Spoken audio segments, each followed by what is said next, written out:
বিসমিল্লাহির রহমানির রহিম। আমি আজকে যে বিষয় নিয়ে কথা বলবো সেটা হলো, তুমি এখনো শেষ হয়ে যাওনি।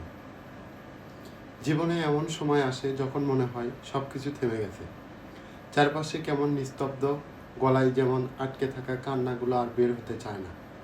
নিজেকে প্রশ্ন করো, আমি কি সত্যি কিছু হতে পারবো?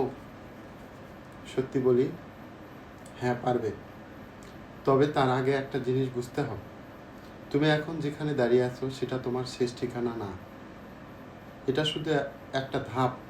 তোমার দুঃখ, তোমার ব্যর্থতা, তোমার একাকিত্ব, এগুলো কোনো অভিশাপ না। এগুলো হচ্ছে প্রসেস। যে আগুনে পুড়ে যায় সে আগুনেই মানুষ শক্ত হয়ে ওঠে। ভালোবাসা পাওনি, চাকরি হয়নি, বাড়ির মানুষ তোমাকে বুঝতে চায় না, ঠিক আছে, তুমি নিজের শক্তি হও। কারণ এই পৃথিবীতে সবচেয়ে ভয়ঙ্কর মানুষই যে একা দাঁড়াতে শিখে গেছে। সময় লাগবে, কষ্ট হবে, একা লাগবে, কিন্তু মনে রেখো, তুমি যদি নিজের পাশে দাঁড়াও, এই দুনিয়া কেউ তোমাকে ঠেকাতে পারবে না।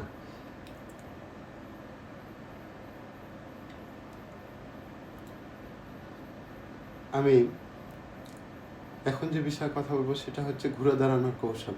আসলে এমন পরিস্থিতিতে তুমি কিভাবে ঘুরে দাঁড়াবা। তুমি পড়ে গিয়েছিলে, অস্বীকার করো না, হয়তো খুব খারাপভাবে হেরেছিলে, কিন্তু শোনো, হেরে যাওয়াটা খারাপ না, হেরে গিয়ে পড়ে থাকা এটা সবচেয়ে বড় ব্যর্থতা। তাই এবার বলি, ঘুরে দাঁড়ানোর কিছু বাস্তব কৌশল। নিজের মনকে বন্ধু বানাও, শত্রু না। নিজের সাথে কেমন কথা বলো, আমি পারবো না, সব শেষ, এসব ভুলে যাও। প্রতিদিন সকালে নিজেকে বলো, আমি আবার শুরু করব, আমি নিজের গল্পের হিরো। জীবন থেকে জঞ্জাল ছেটে ফেলো। তোমার চারপাশে যদি এমন মানুষ থাকে যারা শুধু তোমাকে ছোট করে, তাহলে তাদের ছেটে ফেলো। নেগেটিভ মানুষ মনের বিষ, তাদের সাথে থাকলে তুমি কোনোদিন শান্তি পাবে না। একটা ছোট রুটিন বানাও যা তুমি ফলো করতে পারো। বড় বড় প্ল্যান না, ছোট কাজ দিয়ে শুরু করো। প্রতিদিন 10 মিনিট বই পড়ো, 5 মিনিট ধ্যান করো, রাতে 11টা আগে ঘুমাও। এগুলো ছোট শোনায়, কিন্তু পরিবর্তন এনে দেয় ভেতর থেকে। তোমার ব্যথা থেকে কিছু শিখো। হ্যাঁ, কষ্ট পেয়েছিলে, খুব বাজে লেগেছিল, কিন্তু সেখান থেকে শেখো কে তোমাকে ঠকিয়েছে আর তুমি নিজেকে কিভাবে রক্ষা করবে। নিজেকে প্রমাণ করার চেষ্টা বাদ দাও। তুমি কারো কাছে প্রমাণ করতে এসোনি, তুমি এসেছো নিজেকে তৈরি করতে। যারা তোমাকে অপমান করেছে তারাও একদিন দেখবে তুমি যে আগুনে জ্বলছিলে সেটা তোমাকে আলো দিয়েছে।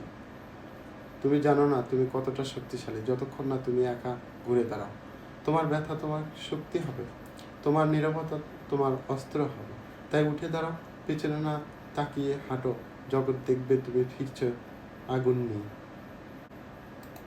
আমি এখন যে বিষয় নিয়ে কথা বলবো সেটা হচ্ছে অভ্যাস বদলানো নিয়ে কিছু পরামর্শ। তুমি এমন একটা জায়গায় দাঁড়িয়ে আছো যেখানে নিজেকে বদলানো শুধু দরকার না, এটা জীবনের দাবি। তাই এবার তোমার জন্য তোমার জন্য নিয়ে আসলাম মোটিভেশনাল বক্তব্য পার্ট 3, অভ্যাস বদলানো, জীবন বদলানো।